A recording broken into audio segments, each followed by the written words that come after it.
Welcome to Shamba Shape Up Uganda. We are traveling all over Uganda to find hardworking farmers. We want to celebrate them while giving them the knowledge they need to make their farms more productive and adapt to climate change. We want to support them to get better yields and increase their income. We will see how farmers can benefit from our experts' advice and turn their farms around into a profitable business, while learning from each other in so many ways. Join us on these journeys and share in the farmers' experience on the Shamba Shape Up Uganda. Put it up.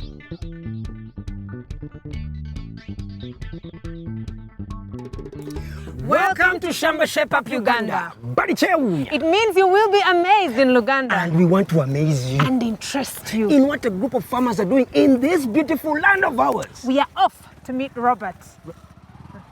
Hello. Hello. I'm Robert. Hey!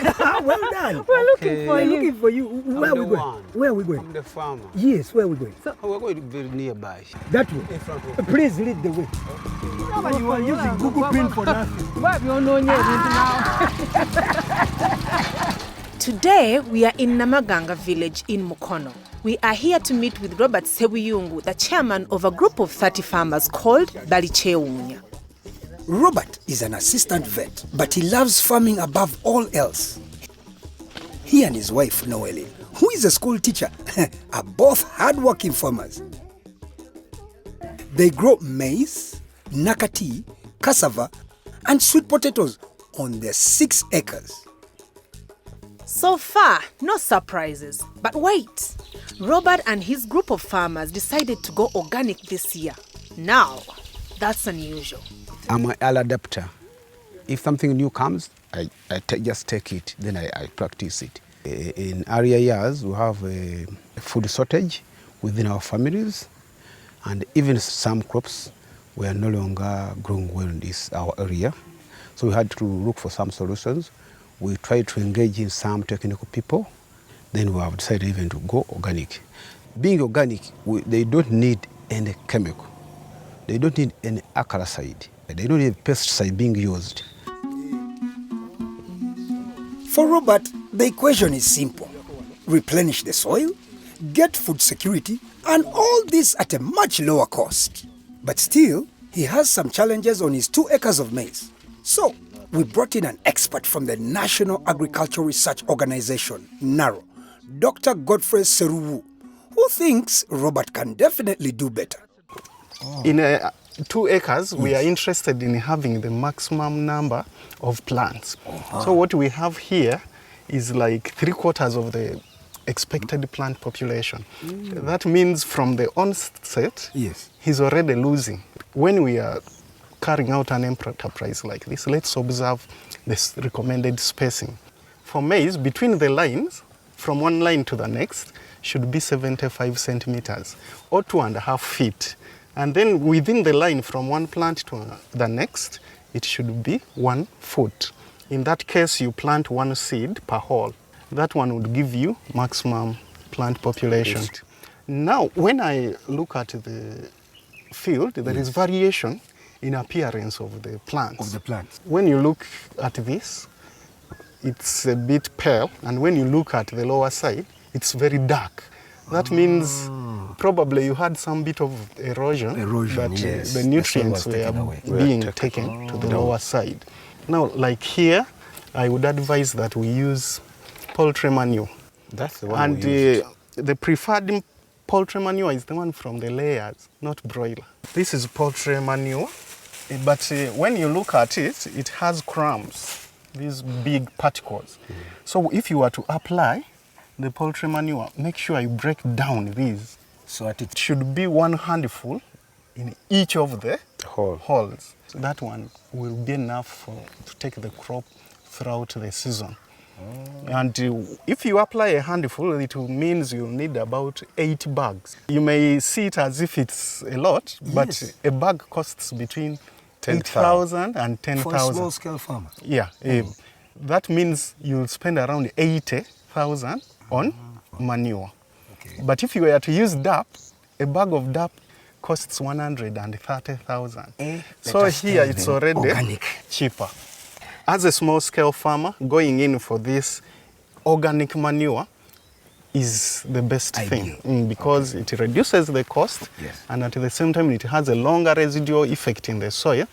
We have been disturbed by those caterpillars. Yes. We are told to mix up the urine plus the neem tree plus the wood ash. The pest he talked about Yes. is what we call the fall armyworm. Oh. It's the one which is currently the most devastating maize pest in East Africa. Okay. You may not be able to control it using only one type of method. The first thing you should do is early land preparation and early planting. Once you plant early, Yes. normally the pest population within the environment is still low. Okay. And as the crop begins to grow, the pest begins to multiply. Yes. And once the pest multiplies and your crop is already old enough, Yeah. it would prefer the younger crop because it is softer and more succulent.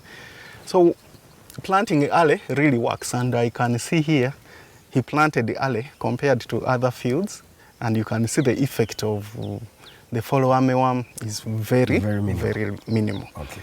The second, when you are preparing the soil, you dig and turn over the soil so that if there are any fall armyworm pupae, Yes. turn them and expose them to the sunlight. That heat, it kills them. And secondly, you expose them to the predators like birds, which will come and pick them. That is a natural way of controlling. Now for the wood ash, it's always very good to mix it with red pepper. Chili. Hey. Yeah, because the wood ash causes desiccation. It pulls the water out of the... then the pepper causes irritation of the skin. Yeah. But there is yet another solution against the fall armyworm, the push-pull technology. Not as complicated as it sounds. Push-pull is where maize is intercropped with a plant called desmodium. This desmodium gives off a natural smell that pushes the pest away from the maize. Then, napier grass or elephant grass is planted around the plot. It also gives off a natural smell, but this one pulls the pest away from the maize.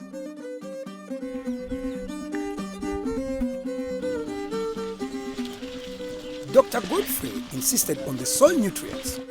So we asked Ronita Kiza of Vida Verde to do a soil test on Robert's maize plot. But first, I wanted to know what she thought of the organic soils versus inorganic ones.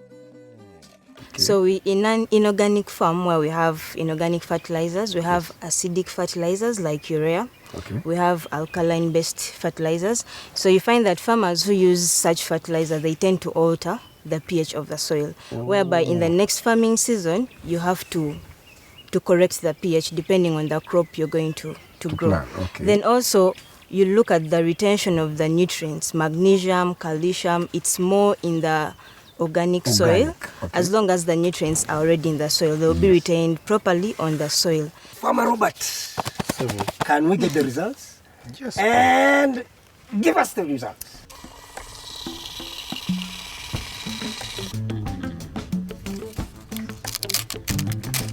Now, from our soil test, we can see that in this farm, potatoes can do well, beans, grains, which it's the maize here, and vegetables. Now, concentrating on the maize, for our farmer to attain the 2.5 tons from 1 acre with this variety, he needs to add 100 kilograms of agricultural lime, and in this case, since he's organic, that will be the ash. Then he should add 498 kilograms of compost, that is his manure. Then, in addition to that, we still need to add in more inorganic fertilizers like NPK, 75 kilograms. Sorry. What is NPK? NPK is nitrogen, phosphorus, potassium. Those are the elements a crop needs, the macro elements. Now, the recommendations given here will help you attain 2.5 tons. However, if you decide to go entirely organic, And remember, now we are looking at 498 Half a ton. of compost manure.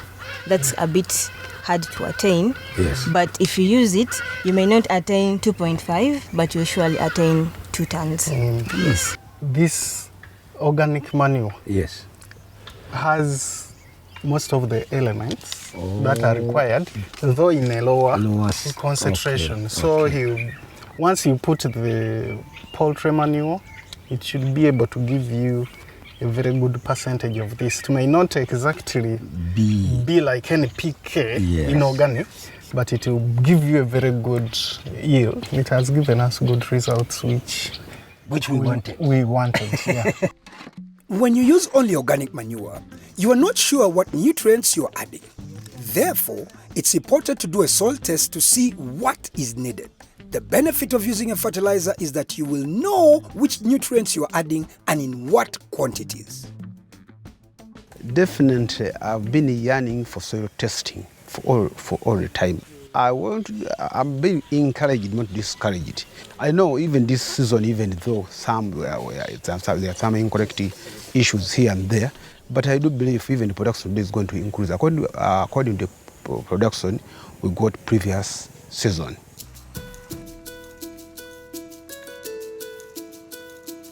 We are on our way to visit a farmer from Robert's group Balikyewunya, Musa Kayongo, who is experimenting on his land. We are accompanied by agronomist Amin Kaliowa from Naseko Seeds. Musa has planted beans on one patch, maize on another, and then he has intercropped them with and without fertilizers on 2 other patches. So far, he prefers the intercropped patch with fertilizers. I wanted to see how much yield I can get from the beans, from the patch that has fertilizer and that with no fertilizer. And have you been able to get all that? Because we've already seen what you're doing the other side and what you're doing here. Have you managed to get what you're actually looking for? I got more yield from the beans where I applied the fertilizer. For sure, for the farmers to realize that using fertilizer is very important, this is the only way to prove it. You go in your field, you demonstrate it, at the end of the day, come up with the best, like the way Musa has done. We have a challenge of getting fertilizers. It is very expensive. What I can advise him, if you don't have capital to put in, don't plant more than what you cannot afford to care for. Like for example, Musa, he has like 2 to 3 acres. If you cannot afford to care for 2 acres, don't go and plant all that. What you do, you plant for one acre, which you can afford, so that you get what you are expecting to get at the end of harvesting season. We don't have irrigation systems. The drought and the long dry seasons affect our crops. First of all, we normally advise farmers to do early planting. Yes. We plant on the onset of what? Of rains. Then secondly, they must use varieties which are drought tolerant. Like the way Musa has planted bazooka here, it is a drought tolerant. That is bazooka from Naseko. It is one of the drought tolerant varieties which we have in Uganda. Okay. How to get them? You go to licensed stockists or agro dealers so that they give you this. But after buying this one, before planting it, you must do a germinability test. You get 100 seeds from this pack randomly. After getting those, you put them in the basin, which is full of sand. Okay. But you have to pierce it at the bottom for water to drain. Then after 7 days, you just get the seeds which have germinated. If your seeds have germinated well, they must be with nice roots, proper leaves, because if it fails to germinate, then you know it's a fake? It's a fake, you have to take it back. A seed which is not fake, like for example here, this is bazooka, this is Naseko seed. There is where we see a logo. Like this one? Robert, you had saying about this germinability. Did you actually do it here with Musa? We did it. Oh, you did it? Their seeds were they germinated about 93%. Oh, okay, then that's good. That's very good. Thank you so much, Amin. Thank you, Robert. Thank you so much, Musa, for allowing us to be in your garden. Guys, I don't know about you. I don't know what you're thinking, but I was blown away. These farmers are not afraid to try out new things and plunge into the unknown. Stay tuned as we come back from the break. We'll give you more.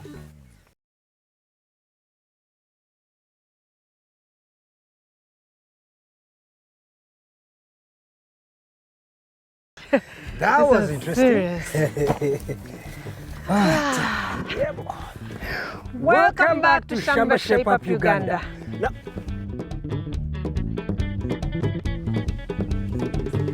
We're in Namang'ang'a village in Mukono, and we're visiting Robert Ssebuyungu, a hardworking farmer who is not afraid of exploring new methods. We've seen how he grows organic maize and how he can improve on his crop. We've also visited his fellow farmer, Musa Kayongo, who is experimenting on maize and beans intercropping, with and without fertilizers. We're now going to find out how he fares with his Nakati, and maybe he's ready to adopt a new crop. Okay, so go on, Rob. No, please, I'll do the new crop. I like new things. Do I really have to do everything here? Ladies first. Ladies first.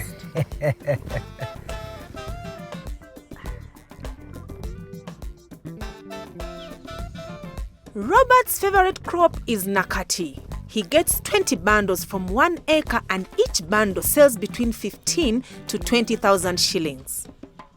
He also sells the seedlings. So he's got a ready market. But for our expert Robina Nagaya from the National Agricultural Research Organization, NARO, he is wasting a lot of effort and resources. How much Nakati did you put in here? Approximately, I used 25 mugs. 25? Like the whole place? The whole place. Okay, what was the system that you used? I just get the seeds, I just broadcast with my hand. And do you like what has come out already? Yes, it is not bad, but the problem I'm having, the fertilizer, being an organic farmer, the fertilizer that I used was not enough. It's good, but... Why are you hesitant? First of all, you see some patches, they are still very down. Others have grown. Like here, they are not in lines. When you were coming in it, you keep on stepping on plants. When they are weeding, it is the same problem. They are cutting others. Even at harvesting time, they will lose a lot. Yes. And you know, when you are doing this work, you're expecting a profit. If you use a lot of seed in broadcasting, then you will use a lot of seed in manure. Manure in Uganda is very expensive. If you plant in lines, to use 5 kilograms only in an acre, using a well-processed seed like this, your seed has to be very quality. It has to be well-processed. So when you make 5 kilograms of those, then you mix 10 in manure. After mixing at planting, then you put ropes to measure and work in lines. Lines are supposed to be horizontal. Okay. To control that soil erosion. From one line to another one, it has to be 30 centimeters. When you are planting on your line, make sure to put manure only where the seeds are. If you put manure in between the lines, where there are no seeds, you will be feeding the weeds, which will then compete for nutrients with your crop. So just put manure here in the lines, and you promote your Nakati to grow, and then you starve the weeds which are in between, and then the process continues. However much you have manure, and you just throw it anywhere, you are encouraging the weeds to grow. But that manure, just put it in line, such that you starve where the weeds will grow. If you broadcast it, It means that you are even manuring those weeds which are in between. All this is very good, but Robert will not be convinced until he is tested and tried our experts' recommendations. The methodology I used, we have been using it for more than 10 years. I've been very, very much interested in testing something. But you know, we farmers, in most cases, we don't take time to do things where we have not seen the real farmer doing it. Because you told me those things theoretically. Then because they are not being done, farmers are reluctant to do things in such a way.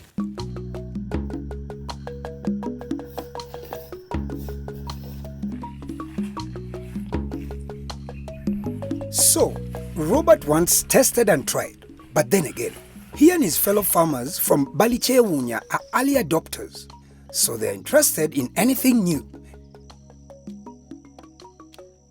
That's why we're introducing them to a new crop, orange-fleshed sweet potatoes, rich in vitamin A. Our expert, Winfred Nachagaba from Naro, is here to explain the benefits of the crop.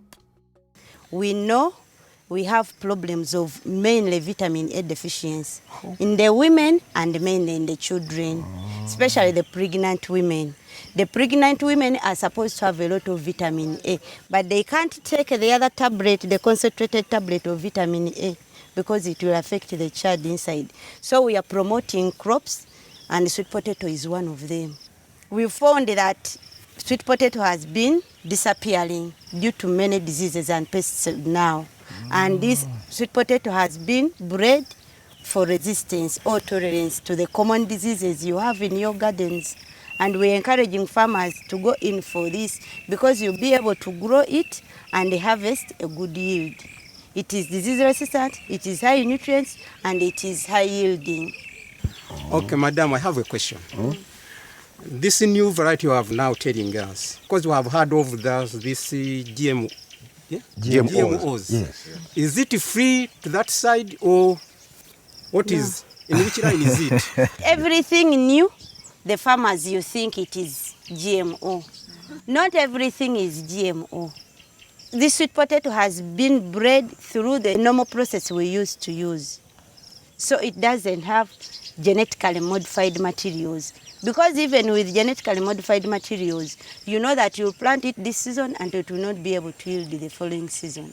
So don't worry about this orange fresh sweet potato. It's like all our sweet potatoes we had, but this one has higher vitamin A content.